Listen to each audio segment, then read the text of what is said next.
Fools.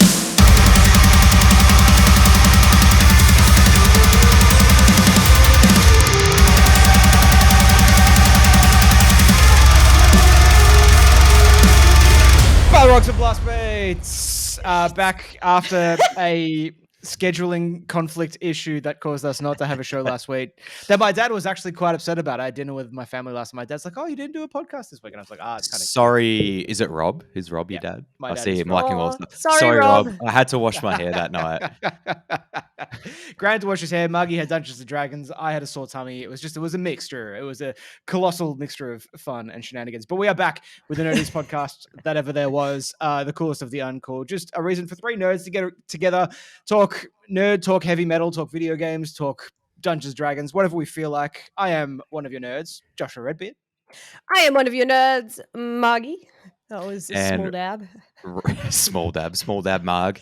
And rounding us out, my name's Grant. And as always, I'm going to take us into the nerdiest thing this week. And Josh did technically already do this one, but I've gotten on board with it too. Been listening to a bunch of Dungeons and Daddies. It's hilarious. Go check it out. You stole it. That's my nerdiest thing.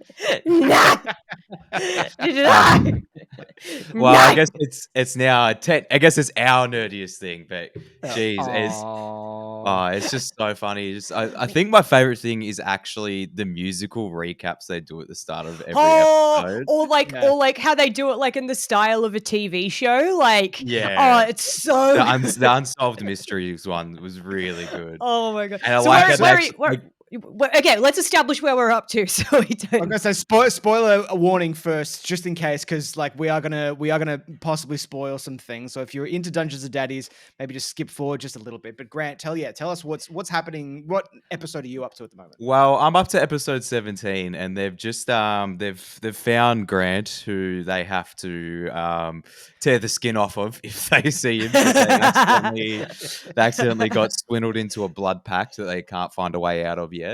And they're about to enter a tournament that is for knights, or they're about to drop out of chariots because they think they're actually just playing Fortnite. They're playing Fortnite. They're playing Fortnite. That's what's going on.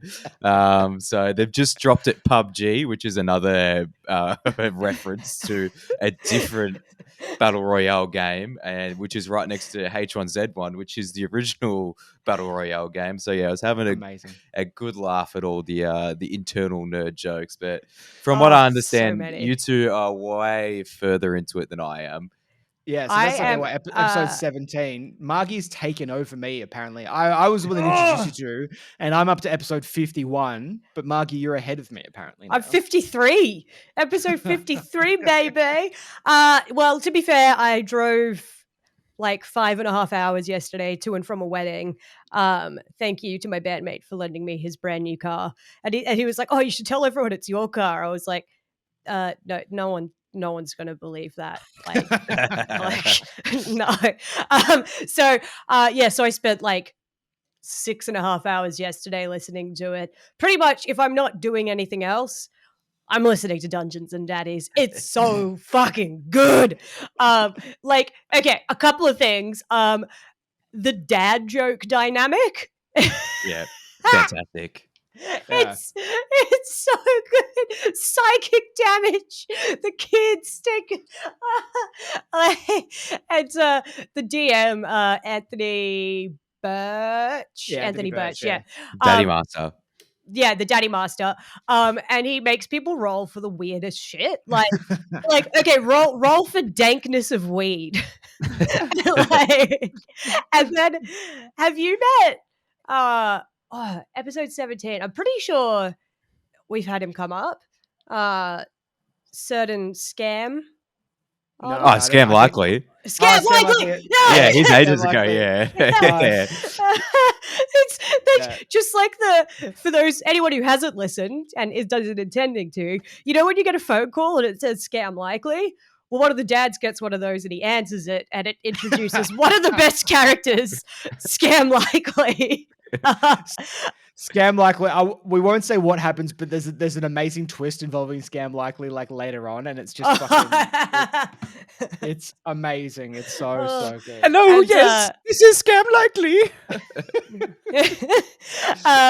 and Payton. Oh I my loved Payton, god, yeah. Payton But is the Payton's MVP. He's a former UFC unfortunate foster children fighter. And he's the toughest member of the gang with the eye of the tiger, baby. he just got left at the previous town. That's just about where I'm up to. So that was hilarious. the P was it P punching that they have to do? Put a P in their fist and P knuckle. P knuckle. That's it. And then a few small summaries of things that are amazing, which you may or may not have come across. But I think I'm saying this spoiler free. Infinite references to Face Off. Yes. So many references. Children involved in the summoning of an eldritch demon known as the Doodler. Accidental mass murder. Choosing to never be a Linkin Park DJ. Nunchuck flourishes. Vermin spawning hats. Razor sharp business cards. Chekhov's gun. Chekhov's snake. And the other MVP of the gang, Honda Odyssey Sun. Yeah, I was gonna say that having to compliment the car in Japanese to get to start is the best part. Perfect. Absolutely perfect. It's so good. And I love like how one of the dads is a druid. And he's like a vegan in the real world. And I'm like, oh God, is this just a vegan thing where we always play druids? But like I love like it shows off like how OP druids are from the get-go. Like, because he like when he first like turns into a bear and everyone's like, what the fuck? And you're like, but him not adhering to like the rules of like play, he just like he wild shapes far above what like the challenge rating he's supposed to. I think he just like he's done stuff with flying which you can't do till like level 6, I think. And then like he like speaks when he's in animal form and casts spells when he's in wild shape and stuff. And then I think I think that's the thing to stress about Dungeons and Daddies is It's if you've very never much whatever played, goes. yeah, if you have never played Dungeons and Dragons before, don't use this as a frame of reference for the proper rules of the game because they very much like when bloody Grant's dad fucking Glenn. Oh, is it Glenn? Yeah. Yeah. No, not Glenn. No. The Daryl. Barbarian. Daryl. Yeah. Sports coach dad. When he's like stopping everyone for like an entire fight, like he's using reactions to like stop people taking damage for like every hit they're taking, not realizing it's like one like reaction per fucking round, and he's just doing it for like every hit. It's like, oh, reaction. It's like, no, You can't do that. To be fair, they do get better over time. They're like, and like with I think what happens is like D&D fans listen to it and they're like, guys, you can't do this, and they're like, oh, all right, so we've been informed. And then they're also like, but fuck you, it's our podcast. Also, like, is not the first rule in the rule book that it's basically all up to the GM anyway. So you can they're guidelines. They're not actually rules. Like you can do whatever you're told that you're allowed to do, you can do. Yeah. Like they're just like, you should, this is how it's intended to play, but if you want to play it another way, you know, go for it. Honestly, it's and like some of the plans that they come up with, like they are actually really good plans. The vampire one was really good. Oh, it was so good. Bag of holding. We once in our previous campaign, we were trying to get some I don't know what kind of hags they were, but they were a coven of hags, and they kept on, whenever we tried to kill them, they kept on teleporting into the realm that the bag is. I can't remember what it's called right now for some reason, having a blank. Anyway, like that realm, the like the astral plane, that's what it's called, the astral plane that they all go to. Our plan was to go near there, fill our bag of holding with a bunch of explosives and blow it up inside the bag, hoping that when the hags would run away from us into the astral plane, they'd then get nuked within the astral plane. But then our DM left and then we never got to do it. And now the DM that we got is also leaving because he got a new job. So if there's any DMs out there that's looking to pick up a group, we need one. Oh, you could join our group for the next campaign. Ooh. Well, I don't know about that. Was that like an 8-player campaign? That'd be That- rough. It would be huge. Oh god, imagine how boring combat would be. Oh god. But Good. oh my god. Thank you, Dungeons and Daddies, for getting just fucking being excellent. And for giving me one of the best one-liners that I'd heard in a while that just made me like cackle and I can't stop thinking about it. Of that had more holes in it than in a plot in a J.J. Abrams movie. Yeah. And Dungeons and Daddies, if you ever need guest characters on your podcast, please holler at us. I play a real mean druid.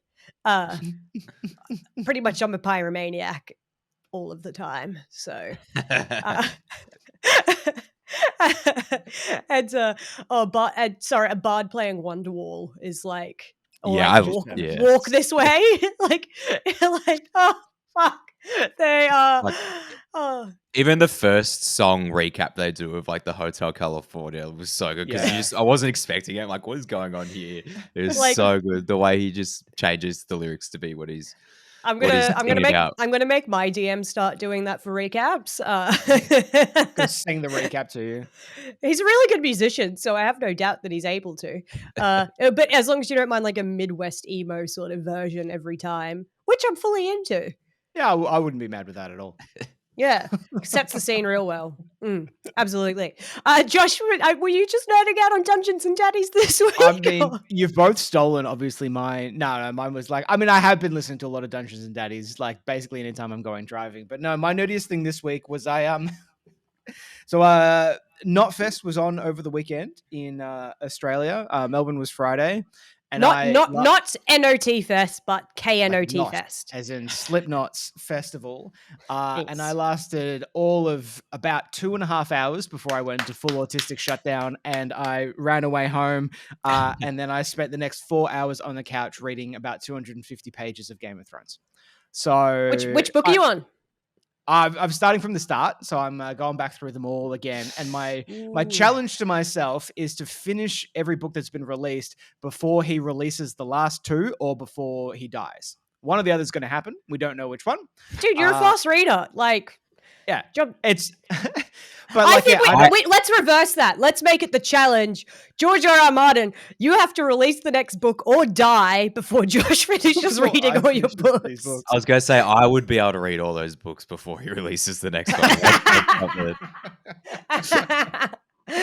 But yeah, I've been going back through them. I'm already up to like season 7, like on the TV show, and so I was just like, well, fuck it, I want to get into the books as well. I know, but up to season 7, it's great. I forgot how good the start of it is because the end is so fucking bad.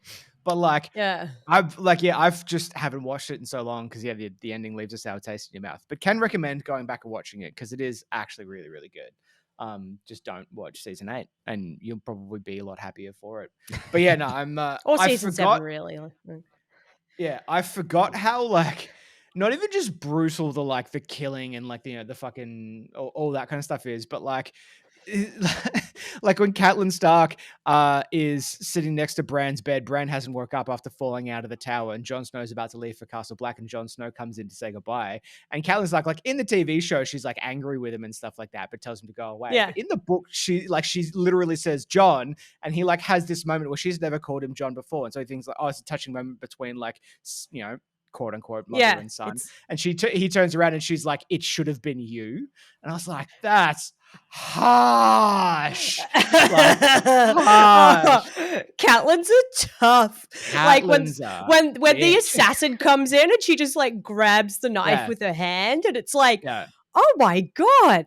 Well, at least you made it to Knotfest though. I had to sell my ticket because I'm broke. So financial sponsors, holler at me. I will send you pictures of my cat. That's all you get. I mean, that is good though. Going to kind of take us into our medium beat of the week because it's been a while since we did like a bit of a metal news thing. And I found a funny piece of news about Knotfest. I've seen like so many reports. There's a TikTok on my other monitor that's playing at the moment of a dude who broke his femur in the pit. And it's like For which band? For which band? For which band? Well, it seems to be during the day, so it must have been pretty early on, maybe Knocked Loose or something like that. Oh yeah, dude, I'm lucky I wasn't there, because if I was ironic, there isn't it? and he did the bark, like the oof, oof, I just would have like immediately like, yeah, probably broken all the bones in my body. Do you reckon so- this dude just heard the arf and just started punching his own shin until it snapped? It was no, the arf was so powerful, his femur actually just snapped. See, funnily enough, I heard that they weren't very good at Knotfest. I heard they were really good at their sideshow. Yeah, I think maybe they're like a small venue, like because the sound, like maybe it's the tones that they use just don't translate to a large venue. I think you lose something in the energy with that kind of band. Like I've realized that recently when I saw Speed at the Forum. And like Speed, dear listener, if you don't know, are one of the most like, they're a really exciting hardcore band coming through Australia. And I've seen them in like 300 cap small stage venues, and they are fucking wild. But at the Forum, which is like a 2,500 cap room with a massive stage that looks like a theater, there's something that gets lost in the translation when you kind of move that sound to that size stage. And maybe that's it. Like I saw bits and pieces of them from far away, and it looked sick for like half a song. But yeah, I feel like maintaining that sort of in your face energy on that size stage is really hard with hardcore in particular. Yeah. Yeah, hardcore is such a, like, I was going to say gender specific. Fuck, venue specific. You could say it's gender specific. Yeah, it's a little bit of both. But it is nice. It is also good having Speed being such a big band in Australia at the moment, and it's not all white dudes, which is huge. Hello, a little bit of diversity. We love to see it. But I found an article. Someone posted an article from the Daily Mail, so like top tier kind of journalism. It's the best journalism. Yeah, but the title is Heavy Metal Fanatics Don Their Wildest Get Up for Music Festival Headlined by Legends Slipknot and Megadeth. And it has photos of people donning their quote-unquote wildest get-ups. First one is a dude in double denim. Cool. Oh, shit. Next one is... what have we got next? A person in a clown mask, but then just wearing like a Black Sabbath t-shirt. Next one is a girl in a black top and a pink skirt. Next one's three dudes in a Trivium t-shirt, a Trivium t-shirt, and a Trivium t-shirt. So these are wild. That is wild. That is wild. Hey, guys all wearing the Trivium shirts. Slide it to my DMs. There is then 5 photos. 4 of them are just girls in different plaid skirts and black tops, and one is of the Teletubbies. So Teletubbies, obviously. It's not even people dressed as the Teletubbies. It's just the Teletubbies. It's literally the Teletubbies. But there's like, I love that. Like, I missed that set. Yeah, I'm gonna put the link into the show notes because you should go and just have a read and check out these photos yourself, and then do yourself a favor and go and check out the comments. Because again, the Daily Mail, the kind of person who comments on a Daily Mail article is just, again, top tier quality human being, high education, very understanding, empathetic, all that kind of stuff. A person called Catherine from somewhere in Australia commented 3 hours ago saying, next time you see the cops chasing criminal delinquents, things just like this, breed them, understand, exclamation point, exclamation point, exclamation point. These are quote unquote role models for some sad, poor kids. Catherine. Well, Catherine. No one looks up to millennials. They hate us all, and it's only millennials who are going to a Slipknot festival. These kids should all be listening to this radio music about disrespecting women and taking drugs as if they're at this festival instead. Absolutely. Crazy. Catherine, it's often financial inequality and socioeconomic problems that actually breed juvenile delinquents. But do we want to talk about that more? So someone take on the comment section there. No, because that'd mean it was the parents' fault. You can't say that. No, it's society's fault as a whole. Apparently so. But the main culprits in society are Slipknot. I mean, I'm going to say the main fucking culprit is the person from the Daily Mail's name is Freddie Paul, Pawle. I'm going to say Freddie, you're the main culprit for this because, Jesus, like, I mean, just how That's is this his job? news? That's his job. Yeah. He's getting paid for that. Someone paid you to write this. Hey, and there's just take gave us content though, so True. I mean, we are talking about it now. So the clickbait has technically yes, worked. he's won. He now- wins. Yeah, Fuck he you. wins. The Daily Mail wins. Fuck you, Freddie Paul. It's And now I'm just. I'm pretty upset. sure they did a similar one for Unify as well. Yeah, I swear I saw Good like, Things. a similar thing. Oh, it was they Good did. Things. That was They it. did one for Good Things too. It was like the wildest outfits, and it was like mostly just photos of girls wearing like leggings that might have like a mesh panel on them. And I was like, why wasn't there the photo of the girl whose butt crack was hanging out the rip in her bodysuit, and I could see her entire butt crack and bits and bobs, and she was up on someone's shoulders and it was in my face. Now that was a wild outfit and bordering on sexual harassment. It was very uncomfortable. Or even just like a single photo of anyone at a like EDM festival. Yeah, 100%. I mean, yeah, like come for on. For the brief moment I was there, They're not wearing black. The for the brief moment I was clickbait. there was like a lot of butts. There were like girls in like it was only probably like 20 degrees, but there were girls in like just bikinis. I'm like, well done, love, but you're going to be very cold very soon. Yeah. Like, yeah, there was wilder outfits than anything that's being commented here. It's just. And also, I know it's because people have tattoos and they might have a facial piercing. But I would like to see the clickbait for the EDM festival that's like, you won't believe how gacked these people are. And it's just like, those people like. And it's just chewing Peter away. Garrett going. Sold. Did you guys ever see that video, the Techno Viking?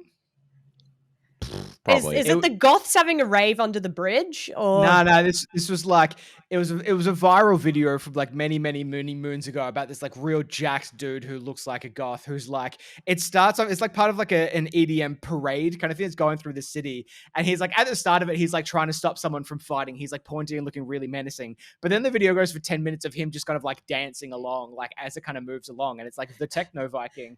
But then someone posted a video the other day, like Greta Thunberg has gotten real jacked, and like on her TikTok, someone has commented, "You look like the Techno Viking," and so she's recreated herself as the Techno Viking, and it's fucking amazing. It's so good. And I was will shout out to Greta. we save the world through quality content? Because that is quality content. And also, Greta Thunberg got jacked. Fucking, I want her to punch someone. Like, she's got to fight for the environment. Now she's just taking it a bit more literally. Oh my god, Greta Thunberg's going to become Captain Planet. I'm calling it now. Couple of years' time, she's just going to be like, bam, bam, pollution, and save us all. Takes so much EPO, she turns blue. Well, dear listener, we're going to kind of keep on the heavy metal train for this episode of Balrogs Blastbeats. Like, obviously, we talk like a lot about nerd stuff, and we do know a lot about metal as well. And so we wanted to talk about the. Nah, I'd say we know. I reckon between us, we know just as much about nerd as we do about metal. I would put that out there. Yeah, we are experts in the world of nerd. We are experts in metal's niche, some bits of metal, but also like to all our nerd listeners out there who are like, why do you guys talk about metal so much? It's in the name. Even my mum knows what a blast beat is. And I think it's a good opportunity to like show our nerd listeners a bit about metal's history and what the fuck is going on there. If anything, I feel like we don't talk about music enough, considering it's half the title. Agreed. I feel like we definitely there's a noticeable lack. And our needs most more blast viral, beats. Our most viral TikTok so far is us talking about metal as well. So the fans are out there. So we'll just play some Lorna Shore over the top. Isn't that the go at the moment? The TikToks will just be us. No volume of us talking, just us talking like silently with Lorna Shore. No. We just use the content of the most like what's that TikTok that I sent you guys of like the most like vicious animals or like the most insane beasts in the world, and then the last one's just the guy from Lorna Shore. Yeah, I was gonna say you mean Chucky down here, sleeping on my Woody. One of them's Bowie, but my evil cat. So So we've kind of broken this up into some different eras. Well, Josh did, and then I just did what I was told. So yeah, we've got let's fucking do this. I would argue that the first true metal person was Stravinsky. He got some fucking dissonant shit going. Listen to The Rite of Spring if you haven't. What, Fucking slaps. playing some tritones, is he?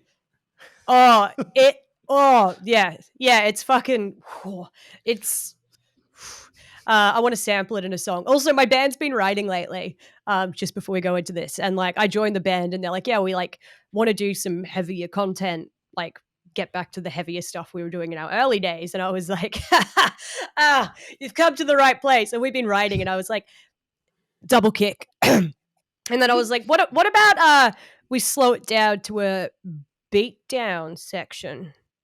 And they're like something where people would like just like fight each other. I'm like, yes. And they're like, yes, sick, let's do that. And then I wrote like a death metal riff and just shoved it in the middle, and they were like, and they're like, that's actually cool. And I was like, yeah. So stay tuned for whatever the fuck I've done to that band. I'm sorry in advance. Yeah. All previous fans, sorry. To the world of music, I'm sorry. But Grant, we've challenged you to kind of find the beginnings of heavy metal. So where are you going to take us to start? Well, you know, Igor Stravinsky. Nah, well, I'd say there's big influence, or maybe even Jimi Hendrix, Purple Rain. Is Purple Rain, yeah.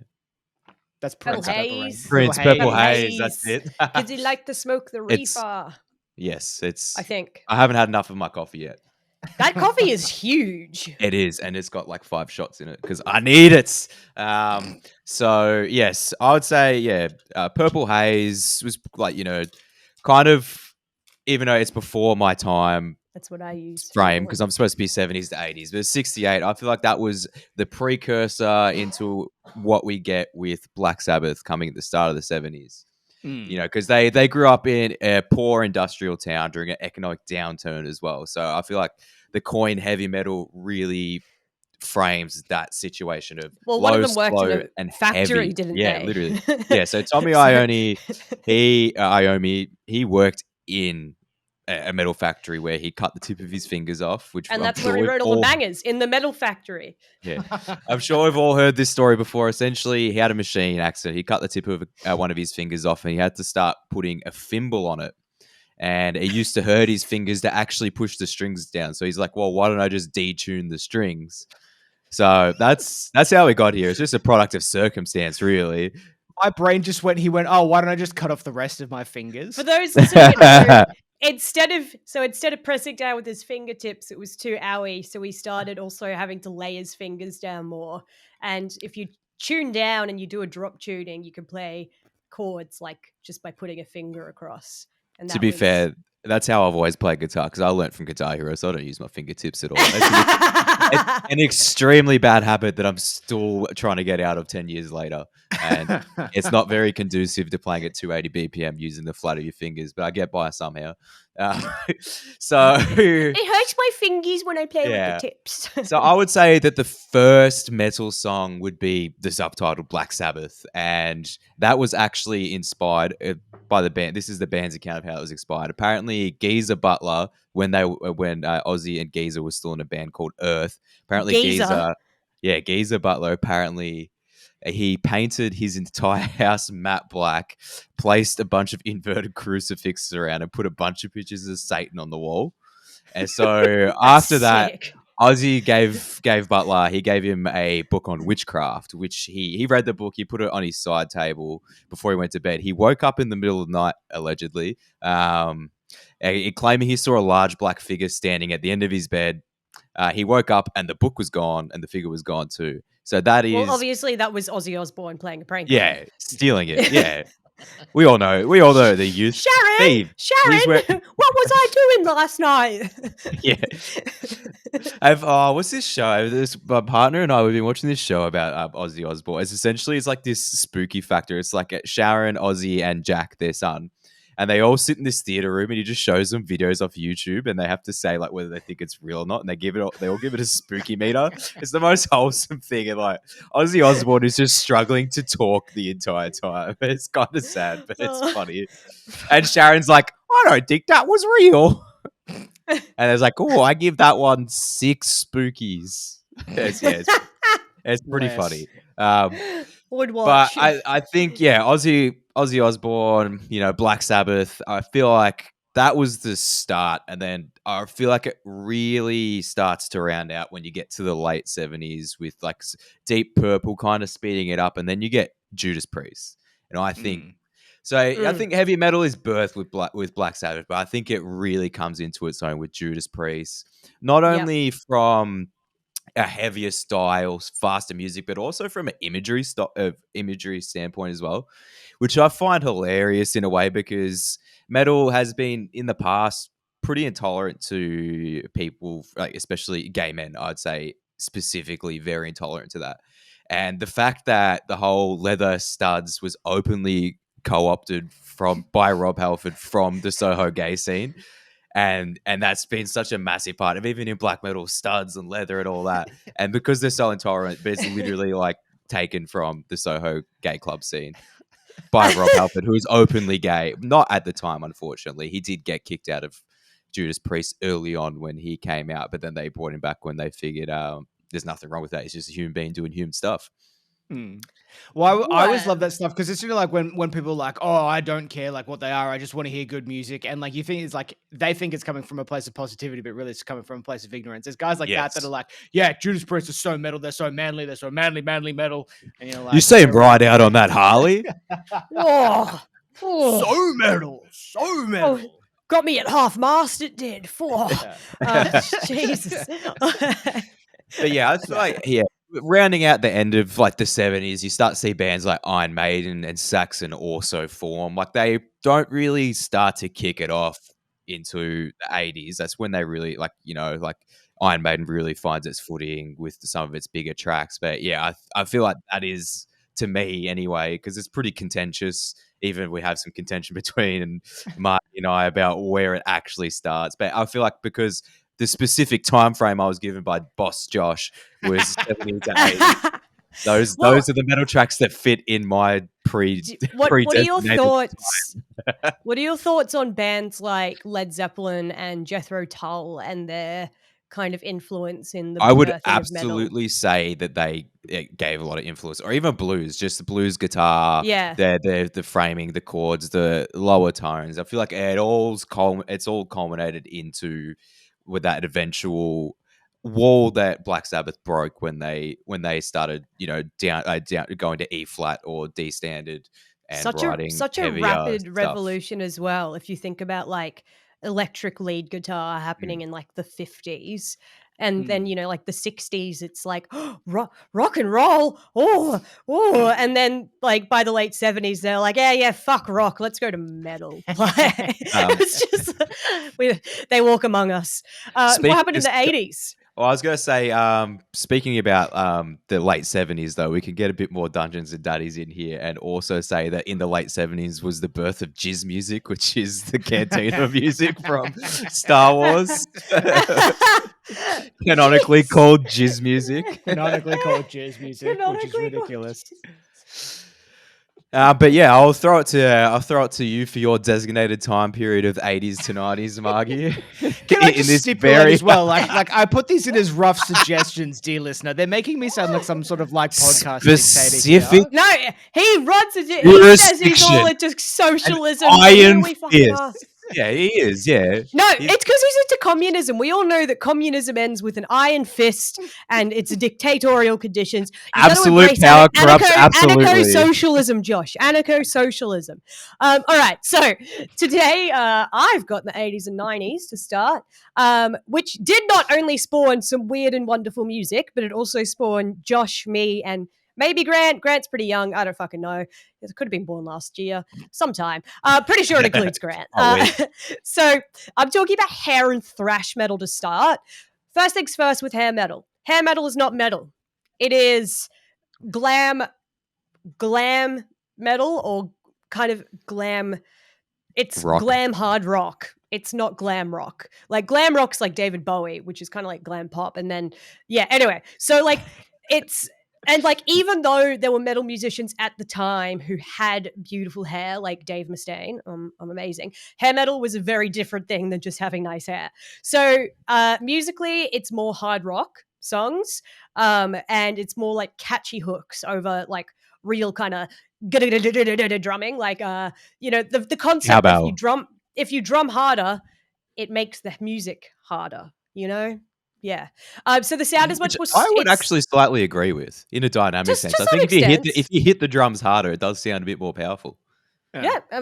So it's more studio engineered and less raw than most other heavy metal at the time.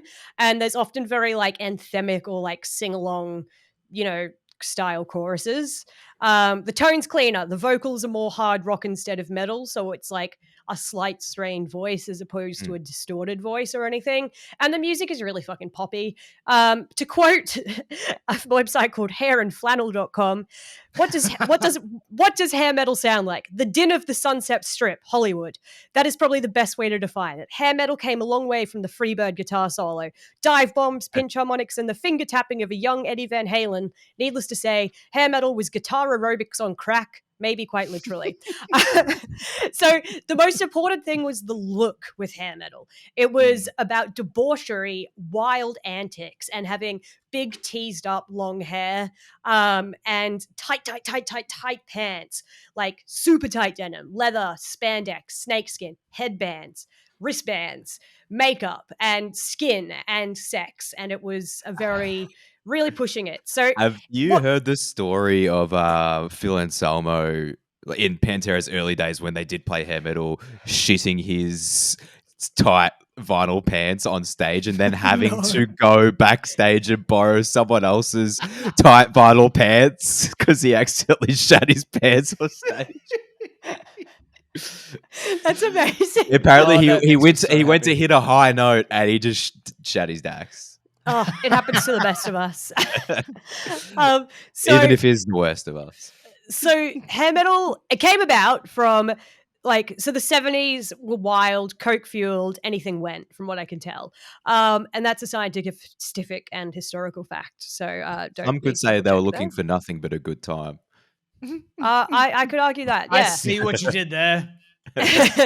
And then so heavy metal's kicking off, and then there's glam rock taking off, and David Bowie yeeting around being Bowie, and it was like, all right. And from that led to like the first hair metal bands. One of the first ones was a Finnish group called Hanoi Rocks, and they were really into the makeup and gaudy clothing.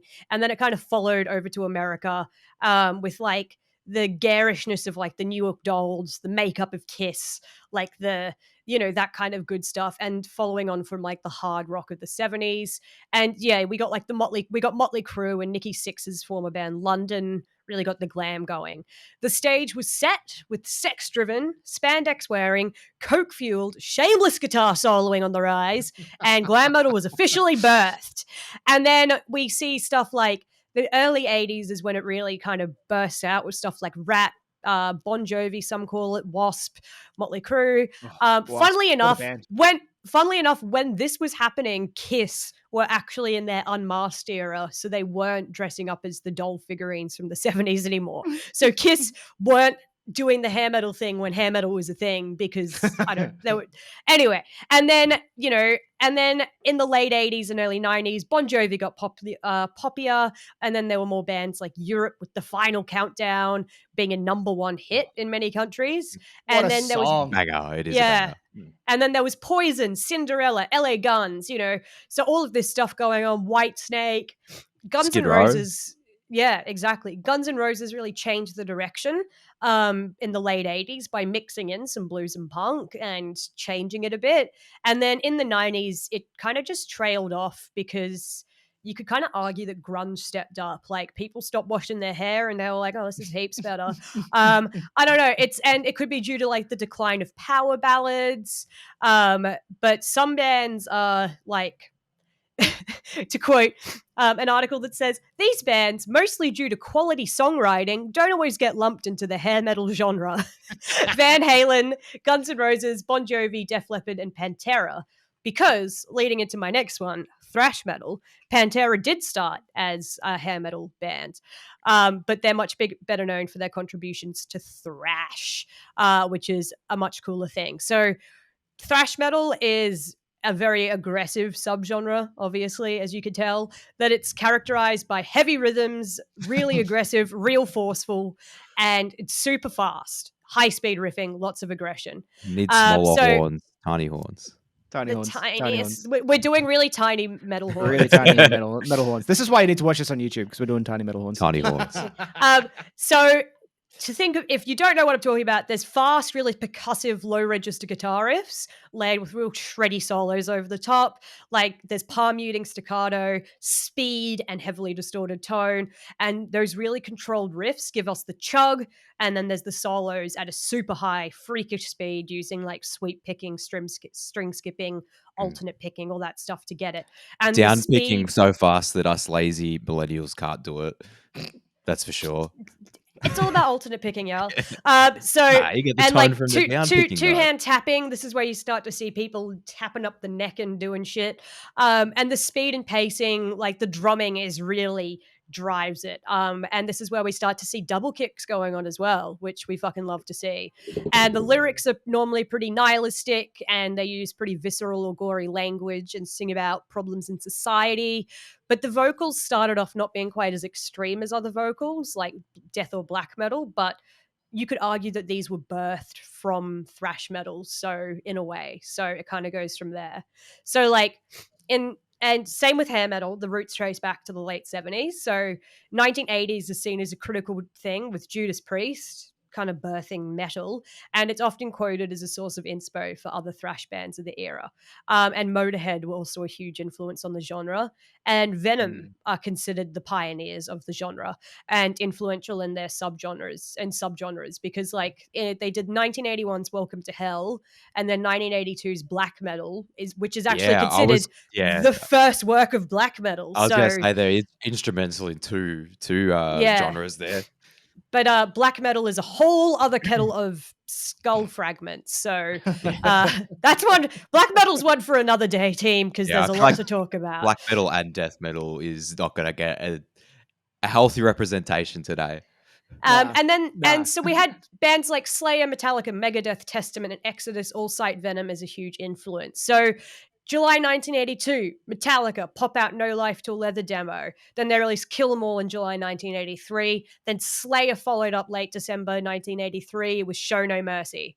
Then the mid-80s, huge increase in the popularity of thrash. You've got like Exodus, you've got German bands like Creator, you've got Sepultura releasing their first stuff, Megadeth, Dark Angel, which had faster tempos than like preceding stuff. And then Slayer's Rain and Blood came like late, like 1985, 6-ish, which is obviously such an influential album. And then there was Metallica's Master of Puppets, which apparently was thrash, but whatever.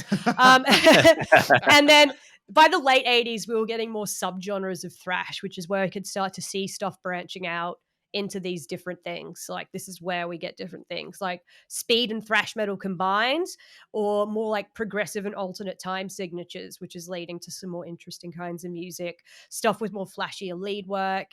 And then it became kind of by the late 80s, it was more musical than just about the lyrics. So it was like Roadrunner Records putting out another Sepultura record, like Suicidal Tendencies going a bit less punk and a bit thrashier as well. Death Angel doing thrash music with operatic vocals, and Testament's debut album, The Legacy, that really went on to shape death metal. So really saturated scene. And the big four of thrash were considered Metallica, Megadeth, Anthrax, and Slayer. Choose one from that list. You wonder who I'm choosing. And then the 90s saw more innovative directions, like power metal and thrash tried it out. Dark Angel's Time Does Not Heal was like progressive thrash and more technically challenging.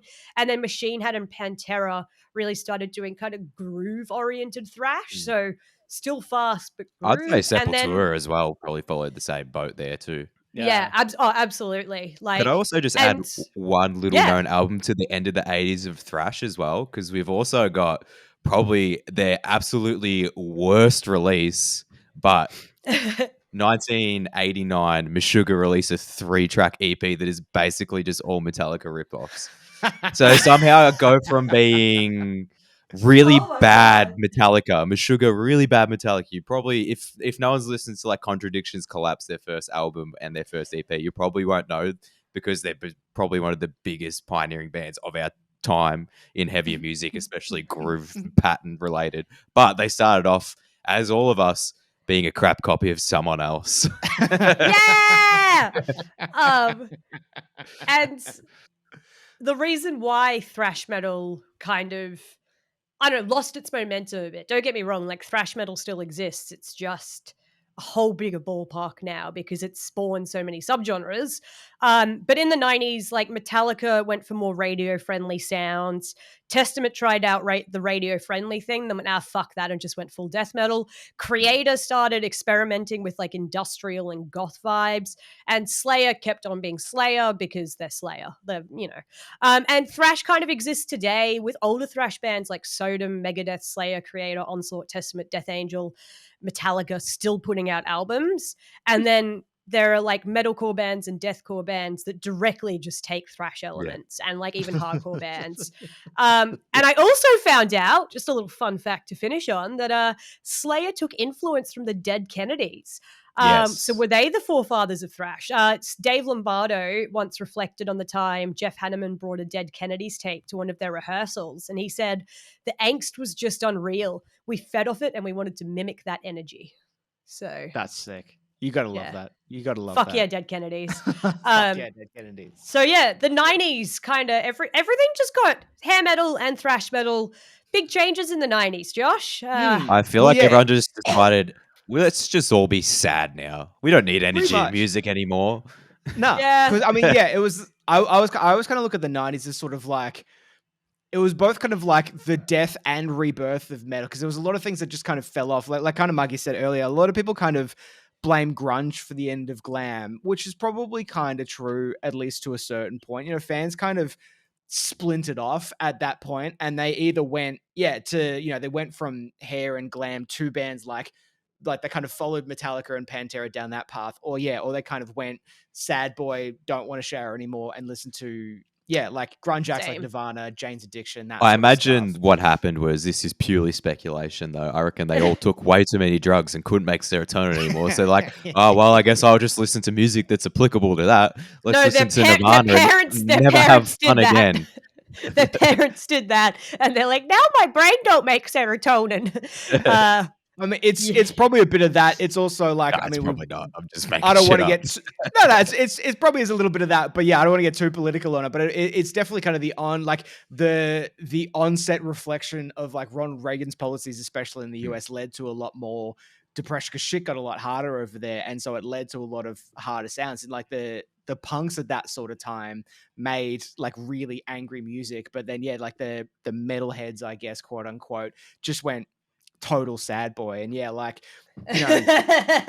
96, 97 rolls around, Metallica cut off all their hair, and then much like Samson, lost all their power, and then they sort of go away. But at the same sort of time, it's interesting kind of looking at how the influences stack together, because like, a lot of the early grunge bands like Nirvana, like Jane's Addiction, they all reference like the Melvins and Swans, bands that started kind of like 10 years before to kind of pioneer these sounds. And then 10 years later, we kind of see, it kind of become popular, because it was exactly the same thing in industrial. Industrial was first coined in like 1980 through a band. I looked this up. The first band to coin the term industrial music, their name was Throbbing Gristle, which is disgusting. That's a sick band name. That's a fucking sick band name. I'm going to give that 2 tiny horns. 2 tiny horns. 2 tiny horns for Throbbing Gristle.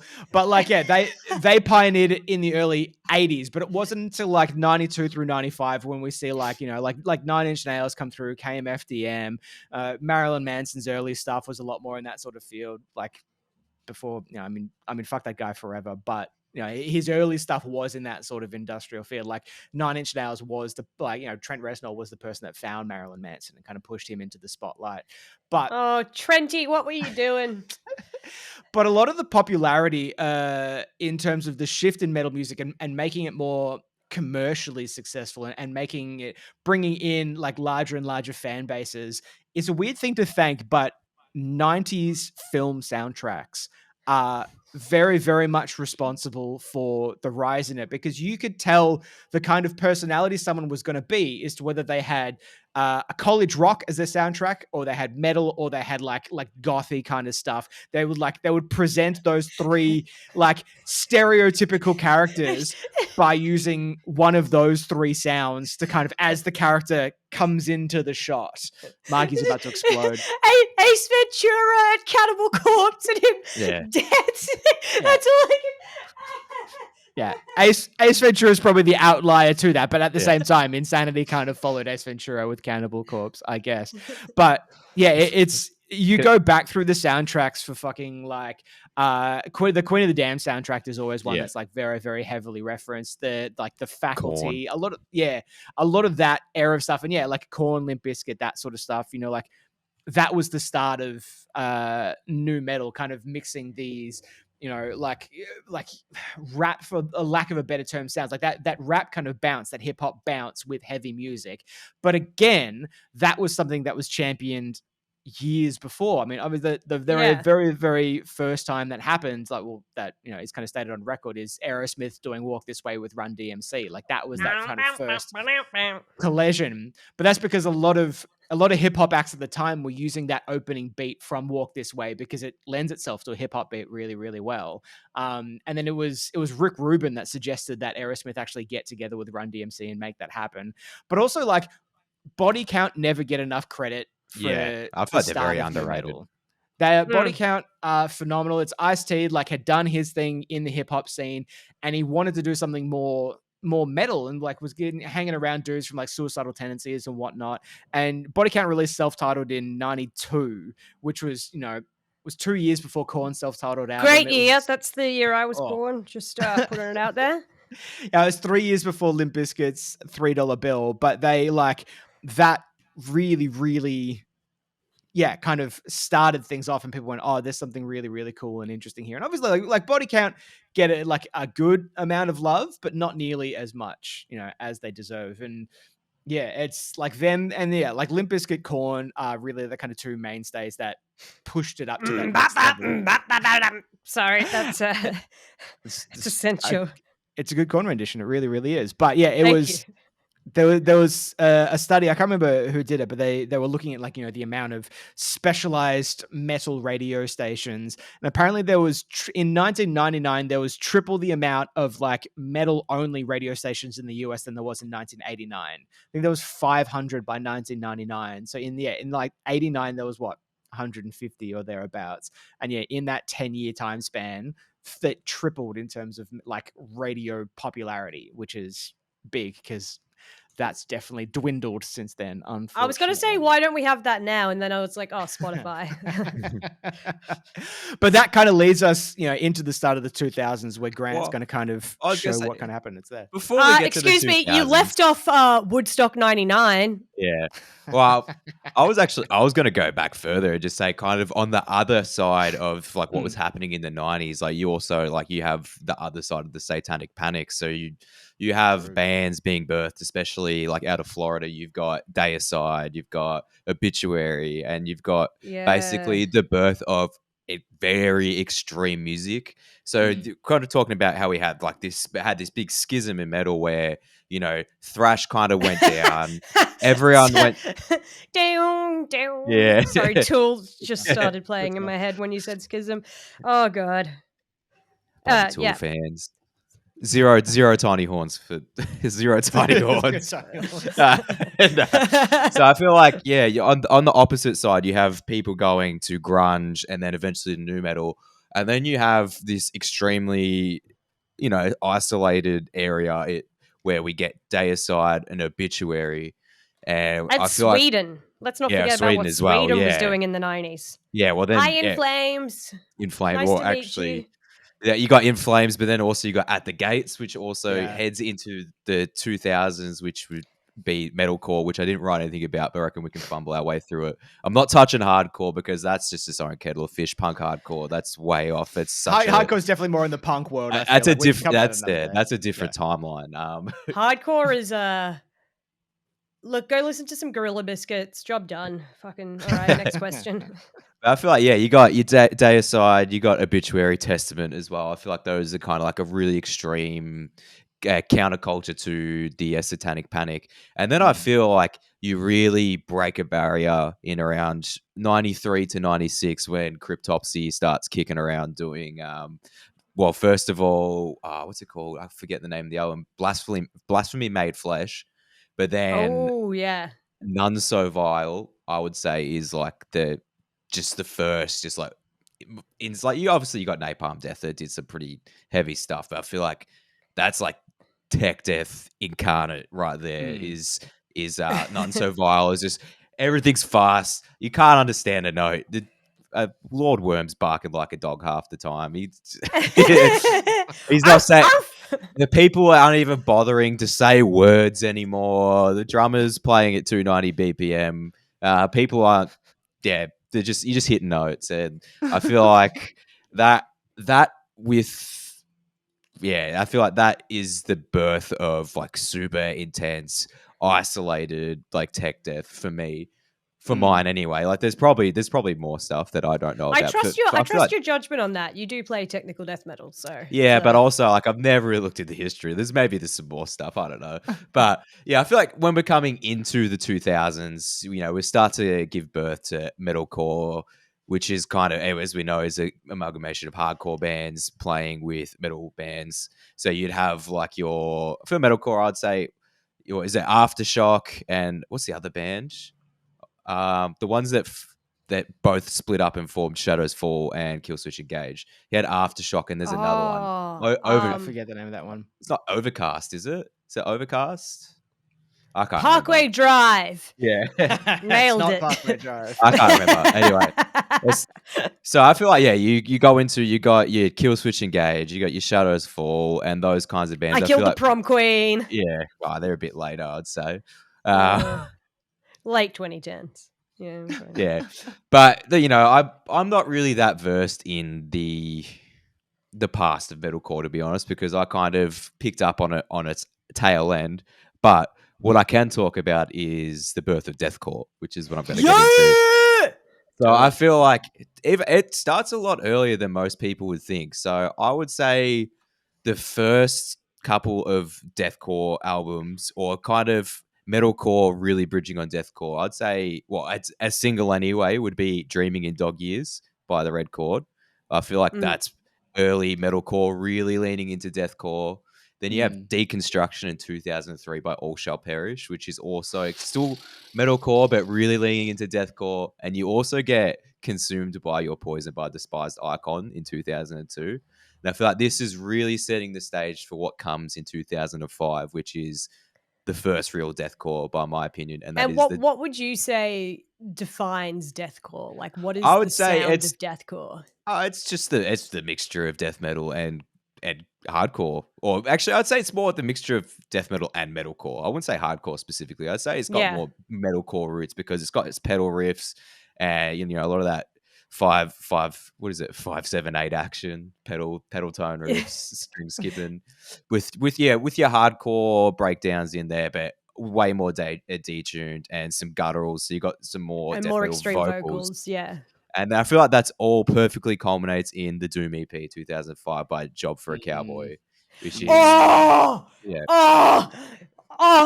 high school right there. Yeah. That was my high school years. Fuck that out. So I feel like that's kind of your first real departure. Like I feel like they're really cutting out the metalcore, and that's when it starts to happen.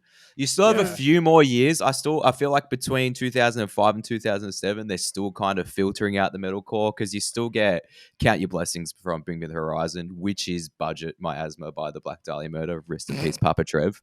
In 2006, you also get Allegiance by As Blood Runs Black, which is kind of a really big milestone in deathcore community, but it's still a very metalcore album to me as well. But Yeah, but yeah, I think the thing about the Doom EP as well is like I was literally talking about this the other day with a friend. It's like that was, back in the days of MySpace, you could have a profile song. You go yeah, to a band's profile and you could add their song to your profile. So when people went to your MySpace page, the song would play. And the amount of people that had Job for a Cowboy's Knee Deep as their MySpace song was ridiculous, to the point where like, yeah, if they had like nowadays bands get streaming royalty from things like TikTok yeah. and from that sort of stuff. If they were getting streaming royalties from that back in the day, they would have been fucking millionaires from the amount of times those songs were played. It was just ridiculous. But there was a great story about like, because they obviously blew up from MySpace and from that song, Yeah. from that EP. But obviously that EP was only 5 tracks long, 4 songs. Yeah. 4 songs and think. an intro. Yeah. And so the popularity was so big that they got offered a headline slot in London. And so they flew to London, but the band didn't have any other songs. And so literally there's a reviewer talks about how they like just play it twice. their set only went for 20 minutes. And then the band's like, cheers, that's us. Peace out. And the whole crowd was really mad. The whole crowd's like, well, what the fuck did you expect? Like, they're not a band with a fucking legacy of like music they can go back on. And so, yeah, they're just like, apparently Also, there was a like 20-minute set sounds fucking great. I would love it. If everything was a 20-minute set, that'd be sick. But yeah, apparently there was like this couple of minutes of like anger, and then they just turned that anger to the merch desk and apparently just bought every piece of merch that they had. Like I miss my Job for a Cowboy hoodie. I had one of the original ones when I was nice and fat, and I lost it somewhere along the years. And I was like, but yeah, I loved that one. Let's be real. A girl stole it because back when zip-ups were a thing. No, I did. I was big and fat and gross back then. I didn't have any girls, so no one was stealing my hoodies, Josh, we unfortunately. don't body shame here. I body shame because it's my body and I can shame it if I want, and I shame myself all the time. Don't tell him how to live his life. I will tell you how to live your life. Let's fucking go! Unzips hoodie. I used to have the best zip-up hoodies. Fuck. Had a real good... Yeah, that's great. You should make that a very specific point about this era, was the era of zip-up hoodies. That was they're smart. No, but do you know why? So here's the thing. Here's my theory.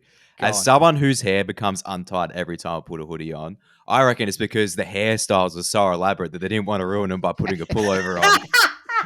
That's very true. That's very true. Very but true. zip-up, that is my wild speculation. They always get like the little poot. Like they always like when the zip bends and it sticks out. Yeah. But yeah, Grant. What about the train conductor hats with the pin on it? Was that what was the point of that? I love those ones. They had like train conductor hats? More square top the hat mosh, the mosh caps that were really kind of short. They weren't like your baseball caps, like the short mosh caps. I mean, I was 7 when this was going down, so you're gonna have to tell me why you wore those awful things. The fashion of the time was phenomenal. The fashion of the time was absolutely something else. Look, the fashion of the thousands. I think those mosh caps were not the biggest culprits. I think we've got much larger systemic issues to address. Jorts. No, super low rise jeans that barely cover your flaps. Like, yeah, fuck. Camo was a very big thing back then. You wore your camo shorts. You were like considered really tough if you wore your camo shorts. Yeah, so they couldn't see your legs. Tribal tats. That was back in the day. And Tribal script across the chest. Like only God can judge me, or something, or just like lyrics from a Parkway Drive song or something. Josh looks down sadly as if he probably has that. I know. Sorry to all of my friends. Sorry to all of my friends who have that, because I know a lot of people who have that. I'm not ripping on it. I'm just saying it's of an era. A product of the time. My brain's just thinking, I don't have that, but I've got wings and script across my chest. I was like, it's the most generic, like early 2000s tattoo on my chest anyway, so it's fine. It is whatever. Well, I got my chest lasered so I can get something else instead. Ouch.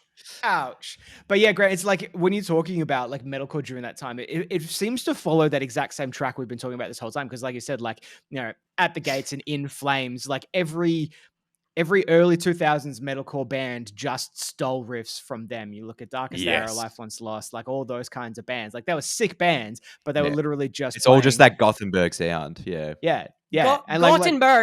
Gothenburg. There was a producer at the time, Frederick Nordstrom, that a lot of those big bands used. Like Bring Me used it on Sempiternal. I Killed the Prom Queen used it on Music for the Recently Deceased. Like he just had this huge Euro metalcore sound, and like so many people went to him.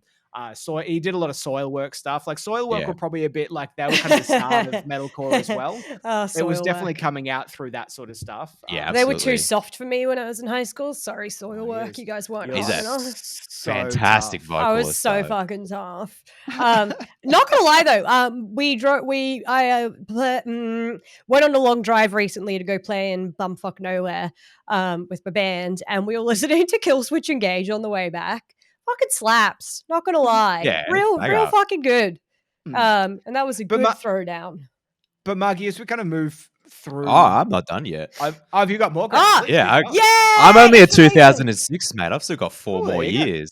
Well, let's get into it. 2006. I was So- in grade 9. I Yeah. used to use a razor to shave my eyebrows because I was thought that it was the same as plucking. It's not. Never use a razor on your eyebrows unless you want to get rid of all of them. And I discovered my hair was curly that year. That's my summary of the year. So I feel like 2007, the metalcore shackle comes off. We get The Cleansing by Suicide Silence. Oh, We get what an Somatic Defilement by Whitechapel. And I then know every word to every song on that Yeah. album still. so it's just there's this 2-year period where deathcore is just heavy, uncompromising. 2008 you get This Is Exile. 2008 you get Unconsecrated by The Red Shore. And it's just there's probably heaps more, but I don't want like there'd be a for sure there'd be a Carnifex album in there that's also just super heavy. We kind of drop the pedal wrist. We embrace more breakdowns and more death metal like beat downs. But then something weird happens in 2009. We start to get Born of Osiris, A Higher Place, After the Burial, Rare Form, and Assembled the Chariots by Reflections. So you kind of see in 2009 a new generation come through where they're playing more widdly diddlies and gent. Would probably- you call it a and new pattern. generation? Yeah. Grant, sorry, can you just define widdly diddlies for everyone like who doesn't sweet- understand what like widdly sweep diddlies are? sweep picking, a lot more tapping, guitar solos behind rhythmic patterns. A bit more like I feel like Meshuggah influences come in a lot more in this era, and it's a lot less You could say that decapitated. you could say that gent bands are like Meshuggah core, where they're like, damn, it would be cool to do that, but they can't do it, so they just Quite, do yeah. a baby version. But then you see it's kind of you see another, as we said, another schism where you see a lot of other bands near the ends of like the 2009 2010s, like say JFAC for example, they go fuck, I don't want to play deathcore anymore, and they just go full death metal. They release Ruination, one of the best modern death metal albums I reckon that are around, and anyone who says it's deathcore has shit ears. And then also I would say that around this time Deflorate by the Black Dahlia Murder comes out, and they take over. Like I wouldn't say that they weren't deathcore; they were considered deathcore. Weirdly enough, with Miasma because Bring Me the Horizon copied it so hard. It was the but time. I would say that like Nocturnal, Deflorate, they just take a left turn and just go straight into that modern death metal, which is a bit more melodic on the same side. They kind of bring the pedal riff back, but in a different way, different scales.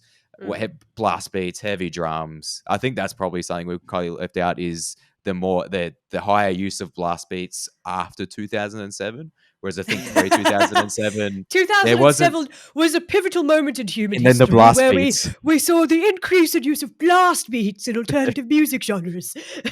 I still remember the first time I heard blast beats. I heard it. It was on the Agony Scene's Darkest Red. The song "Suffer" came out in 2005. That album is one of the most underrated. So even that would be considered probably early deathcore. It probably would be, but it had had clean vocals as well. So that's probably why it never really entered into the same pack.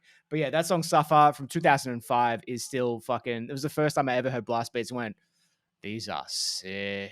I did skip over a blast beat masterpiece from 2003 being Dechristianized by Vital Remains, which is just the whole song's just and then it's got this. Yeah, it's fantastic. But yeah, that's kind of. I feel like that's the end of the 2010s. There's probably way more in it, but this episode would go for 4 hours if I say, it's already edging towards one of our longest episodes. If I did a proper dive into metalcore, which I don't really want to because I don't care about it that much. We could do it in a future episode. That's one for a guest, where the guest can do all the talking and we can be like, Margy, and now we head to what Josh calls the lost years, which I'm not yeah, sure what that what the means. fuck kind of assignment topic is that? The lost years. Jesus Christ, I Josh. really like. I didn't know a way to define kind of what happened between 2010 and 2020. Gent happened. Gent So- happened. That's what happened. Stop stealing my notes. I just threw something at you on the screen because my notes are gent. But for realsies, as Grant was saying, we saw stuff like Born of Osiris. Fun fact, me and my ex had a cat called Boo, which stood for Born of Osiris. We were both fans. That was 2011. To be That fair, was like fun. those first two albums were bangers. Oh, fucking slap. Up until Jason so- Richardson left, and then it got Yeah. bad. And they started going more synth heavy and, Yeah. and such is the way. So for realsies though, like late thousands to early 2010s is where we see the birth of gent, which then kind of dies off and kind of influences metal in its own way, where you get like bands doing like somewhere between gent and meshuggah and deathcore and death metal. They find like an in-between ground where bands aren't afraid to get proggier and weirder and still be death metal or something. Like, so it kind of gent was good in a way. But for for those who don't know what gent is, prog metal, like generally proggier, but sometimes it's still fast. You can get like there's a whole variety. And the whole idea is offbeat, complex rhythm patterns, down-tuned, 10 million string guitars, high gain, distortion, palm muting aplenty, lots of whittlies. And gent is just onomatopoeia for the genre, like what it sounds like, because it's gent. It's also, it birthed the opposite side of it, because all the musicians that really like gent, but because it's very difficult to play, they just took one half of it, which was just the bow open string, and then that just birthed this whole thing of just really ignorant music, because they couldn't quite play all the intense, crazy shit that Periphery and all those bands were playing, because it's insane. Like, honestly, it's so hard.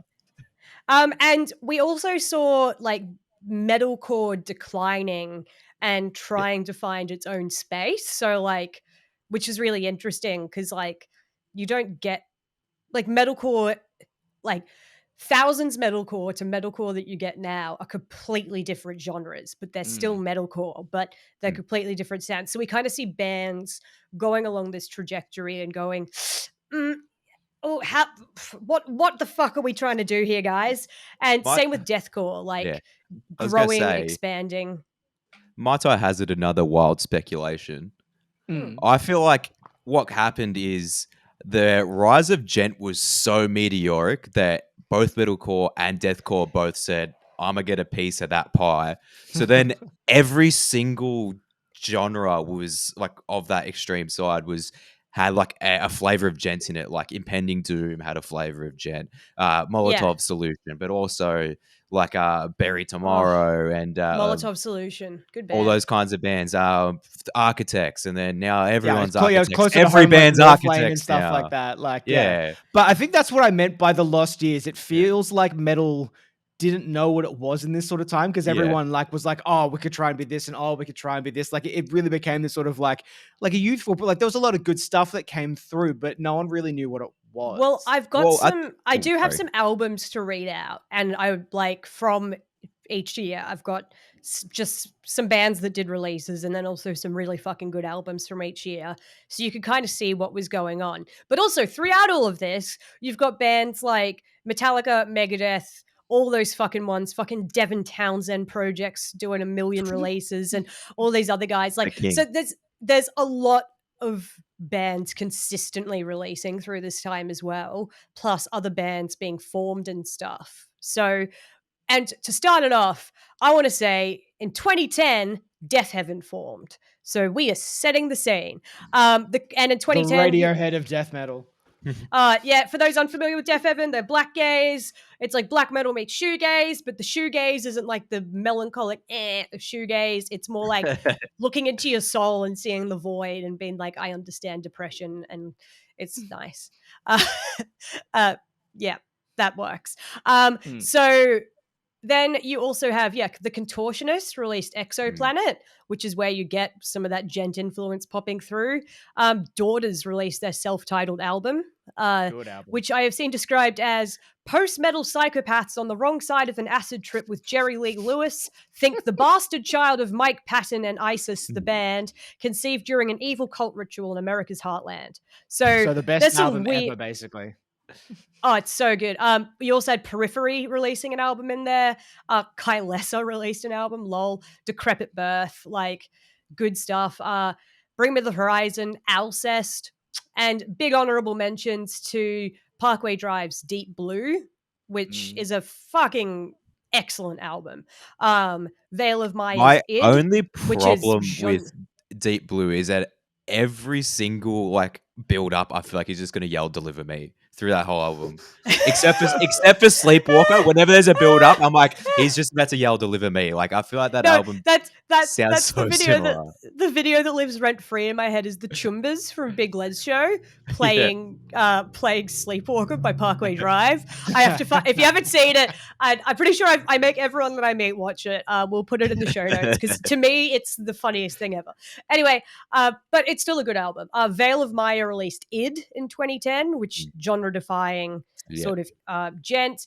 Then we had Cavell Attack, self-titled album got released that year. Amazing. If you don't know Cavell Attack, great band. Well, they're kind of like European Mastodon.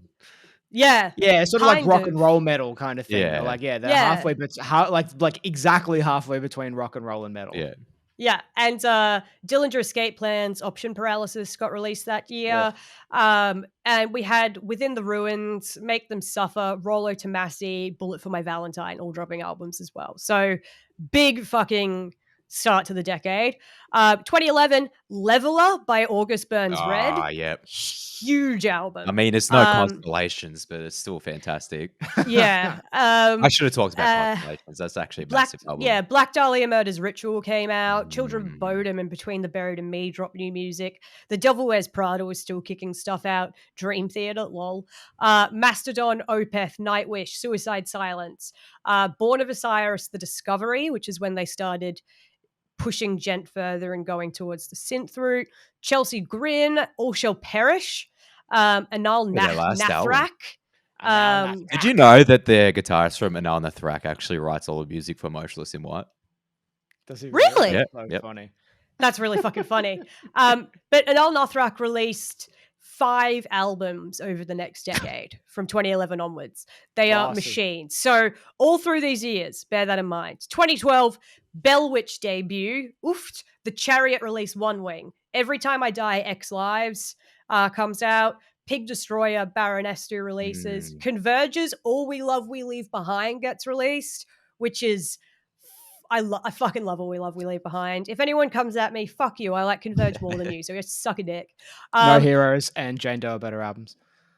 I'm not saying it's the best album of all time. I'm saying it's a fucking good album. Gajira's L'Enfant Sauvage comes out, which is huge. Meshuggah's Colosse comes out. That's the first Meshuggah album I ever purchased. And I'd never listened to them. Down. And then I put it on. I really did not like it. Thy Art is Murder released Hate in 2012. And you have Infant Annihilator doing releases, Make Them Suffer, Upon a Burning Body, Lorna Shore, and Obliterate. Like, does anyone remember when Upon a Burning Body did that thing where they pretended that their vocalist got kidnapped so they could promo their new album? Yeah, I definitely remember that. That's the least metal thing ever. Yeah. That's so funny.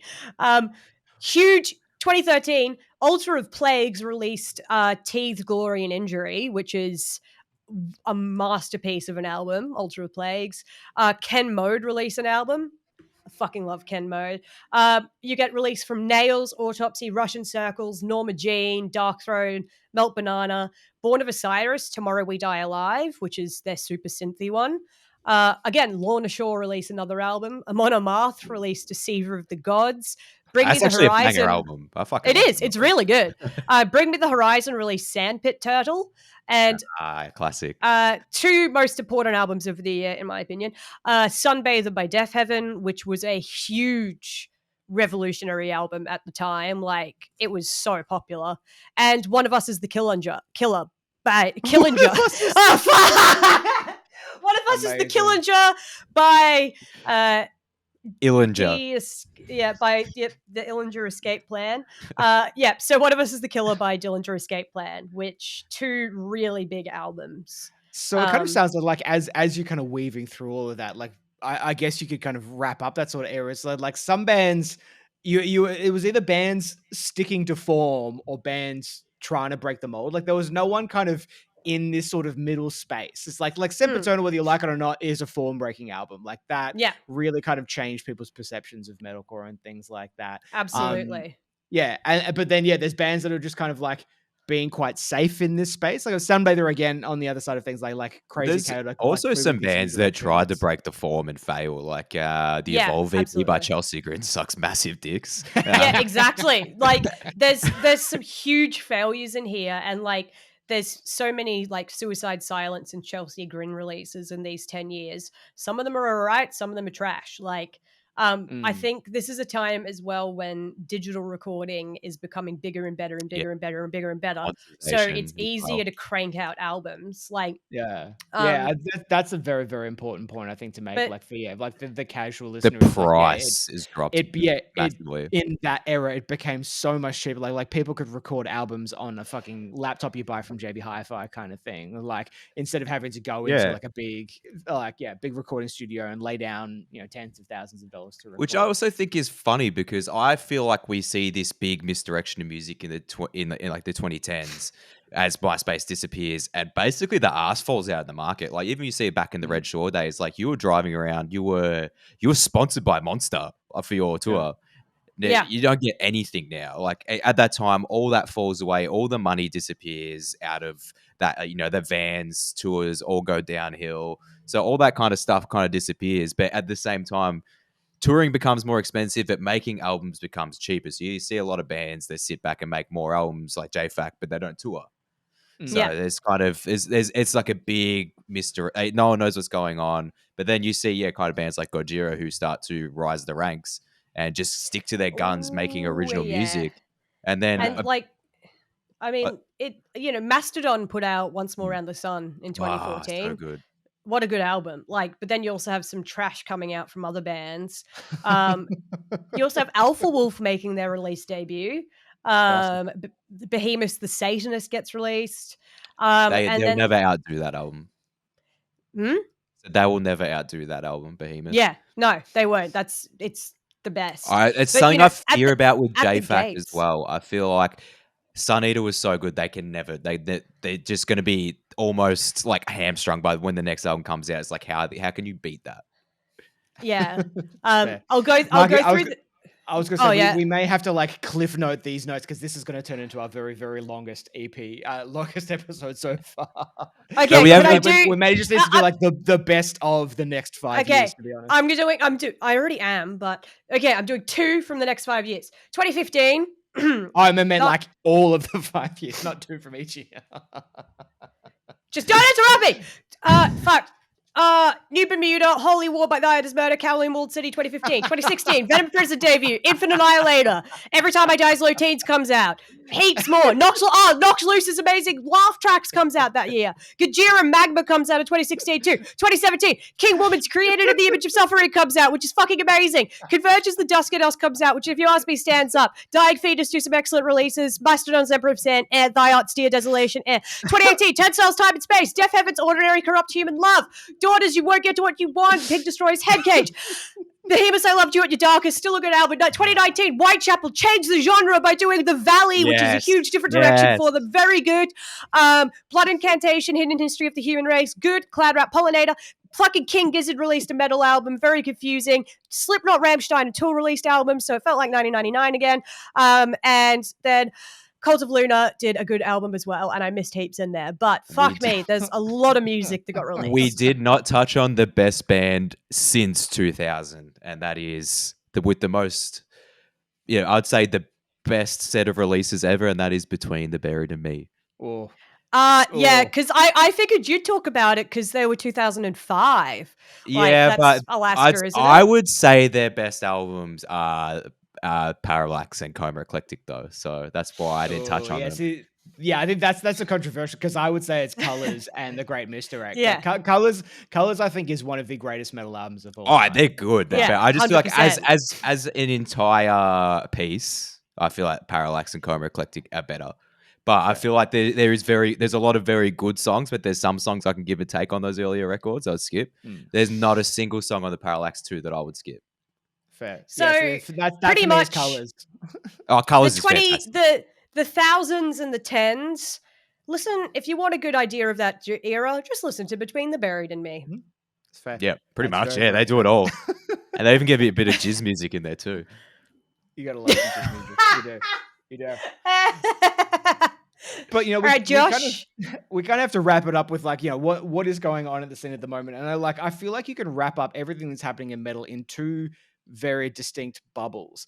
You've got, I think, and not even just in metal, in alternative music in general, people will look back at this time and say a lot of this time is the revival era. Like new metal's making a comeback. There's a whole bunch of bands doing that early 2000s MySpace metalcore sound again. There's more deathcore bands on the rise again. Hardcore. The only thing, hardcore's coming back again. Like there's so many ska. I found more ska bands in the last 2 years than I have in like the previous 10. It's like everyone's bringing back those older genres, which has me very excited. I thought just Nostalgia. leave ska alone. Just leave ska bring ska back alone. again. Bring it back forever. But yeah, the only thing I think we're missing is we need a new Dragon Force. That's the thing I think we need in this day and age. We need a new power metal band that writes something as good as Through the Fire and Flames. Because I listened to that song again the other day, and it is fucking phenomenal. It is good. It is very so good. It is. But no, what we need is Guitar Hero to come back. They tried. But then, they changed the formula though. Why'd you change the formula? It was a perfect formula. Nah, bad. But the other bubble is the verging on abstract art version of metal that we see through bands like Zeal and Ardor, who are doing something so different but it makes so much sense, And Half the time they're doing like 1800s convict music. Yeah, it's literally like it's Zeal and Ardor, like one of the most amazing live bands I've ever seen. I saw them live and they're fucking incredible. There's bands doing stuff that's a bit more theatrical, like Ghost. Like metalheads seem to have some opinions on Ghost, but they are doing something very different and exciting and interesting and whatnot. They're like the WWE of metal. you can actually no. I would say they're more like Kiss. They're doing the Kiss vibe, which is merchandise is king now. Like there's no money elsewhere. Like you have to sell. Selling music is no money. Like you have to sell something else. Yeah, exactly. And so it's bands like that I think we're going to see more of over the next 10 years. Throughout this decade, we're going to see more like abstract creative stuff. The revival stuff I think will probably die within the next 2 or 3 years, and then I think there'll be like a return to very specific sounds, and I'm curious about what those sounds are going to be. I'm curious to see how the revival blends in with other shit. Or like if like pre-existing bands try and take in a little bit of the revival vibes. I think is Zeolite going to do a new metal mashup? Is that it? Is it going to be tech death metal meets new metal? I feel like there's always a couple of bands that even from a specific genre that just stick around. Like say Died is Murder, for example. Like they've stuck around, but they've done it in a very smart way because whenever they tour with the bands that are playing the cool genres at the time. And then they just headline. It's like the smartest way you could tour because you're just going around. It's like, we got all these bands. They don't play Their what we play. Their latest tour was with Chelsea Grin and fucking Whitechapel. Yeah, because they're back being cool again. Yeah, exactly. But I was like, oh my God, is this like 2012? I'm fucking ready. Like, but then they were also playing with I Am and Spite, who are very popular in that sort of like that heavy, like hard, like metalcore, heavy hardcore scene at the moment. So you're right. They 100% do play it very, very smartly. And it keeps them relevant. Like it's fantastic. Like obviously their music's still very good as well. Like I'm not taking that away. Like the music's still sick. But for a genre that hasn't been like as in the forefront, they still manage to stay at the top because they're very smart with who they choose to basically promote themselves with by taking them on tour. Yeah. 100%. Fucking take me on tour with iArt. I'm sick. I'll do some guest vocals. I can do vocals. I can't sing, but I can yell.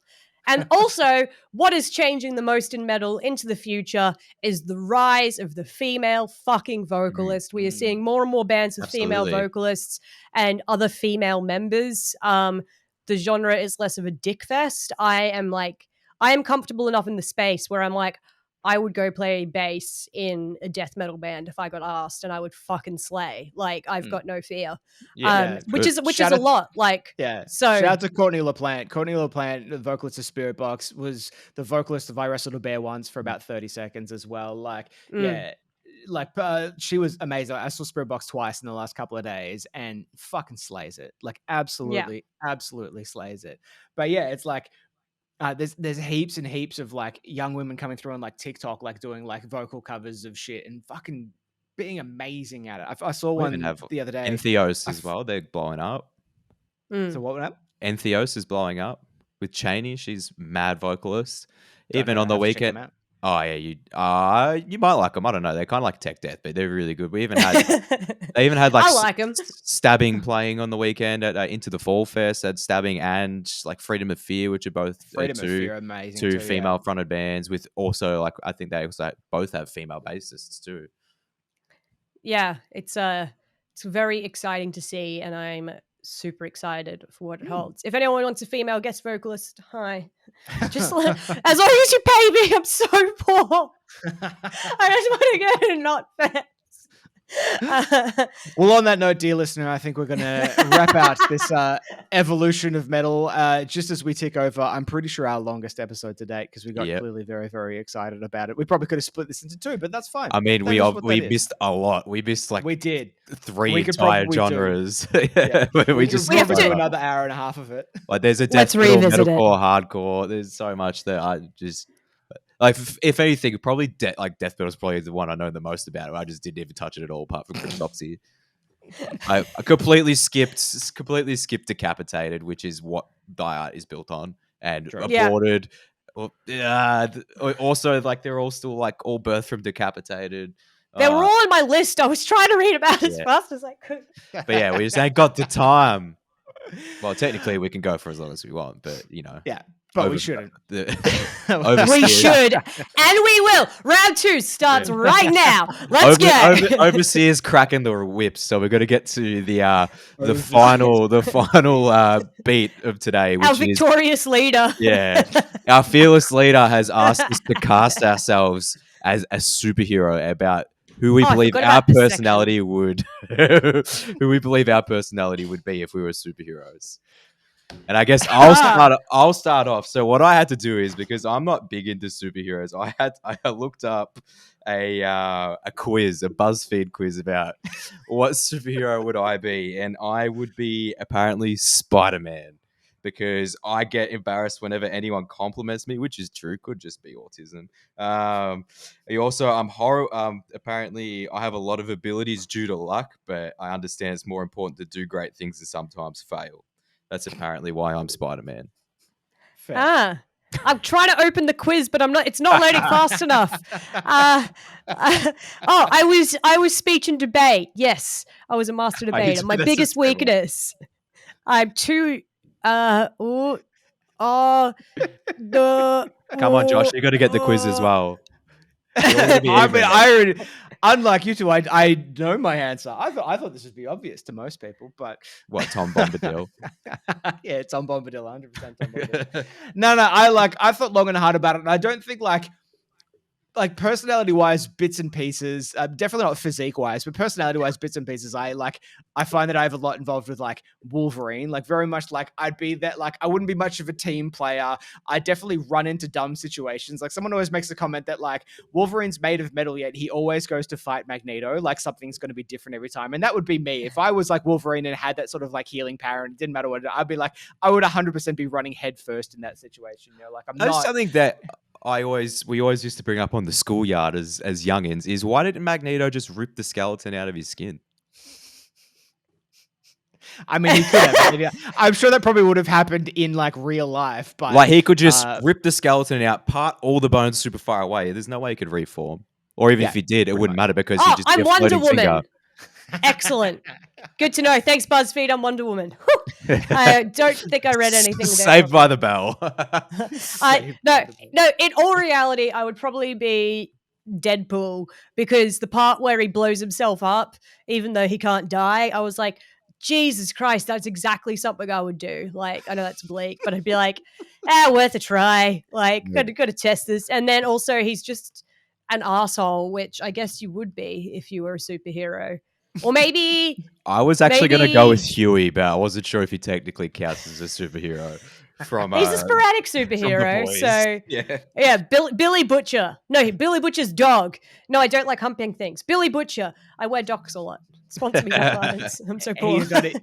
I guess like now he's a soup technically, but whatever, it's fine. No, the But baby in the lab that shoots lasers out of its eyes. I've got no autonomy. I just Diabolical. can't help it. that sounds about right. I will accept that answer as correct. But dear listener, we need to know what superhero would you cast yourself as? Which superhero do you feel you would be the most like?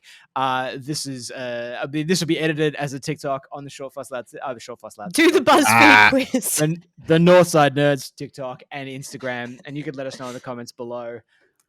Do we match our assignments? Yeah, Is do we that match our correct? assignments? I Grant mean, we Spider-Man, probably I'm don't. Wolverine. Can someone And please Margy's- tell me who you think? Because I'd have no idea. Please tell me. See, Grant, now I'm trying to think for you, and like, yeah, I Does think we're Kyoshi all... count? Kyoshi's a superhero because she's the Avatar, and she was like 8 foot tall. Yeah. I mean, I She think always wore face I paint. think you're saying who you want to be, not who you would be. I think Margy is definitely the baby from The Boys who just shoots laser out of her eyes. I think Margy, that suits you down to a T. I feel like we'd all be anti-heroes because I don't think any of us are like Batman, Superman, Captain America, that sort of like courageous, like, you know, like that sort of type. I feel No, like we're all a little I'd bit break more animals out of factory farming. That's what I'd do. Yeah, we're more See in my the laser demented eyes. side of things. We Super Ted and Spotty, whatever his bloody sidekick was. Dear listener, we've clearly lost the plot, and I feel like this has to be the end of this podcast because it has gone on for too long. Cancel and- it. Yeah, go team. No, I'd be Kurt Ballou from Converge He's definitely a superhero. with laser eyes. Yeah. On that note, dear listener, like and subscribe. Tell your mum, tell your friends. Go and be a superhero. Tell my but mum to listen. Tell your Tell enemies. Margy's mum to listen. And then Please don't, Mum. hashtag hello Margy's mum. Hashtag hi Ali, Balrogs and Blastbeats.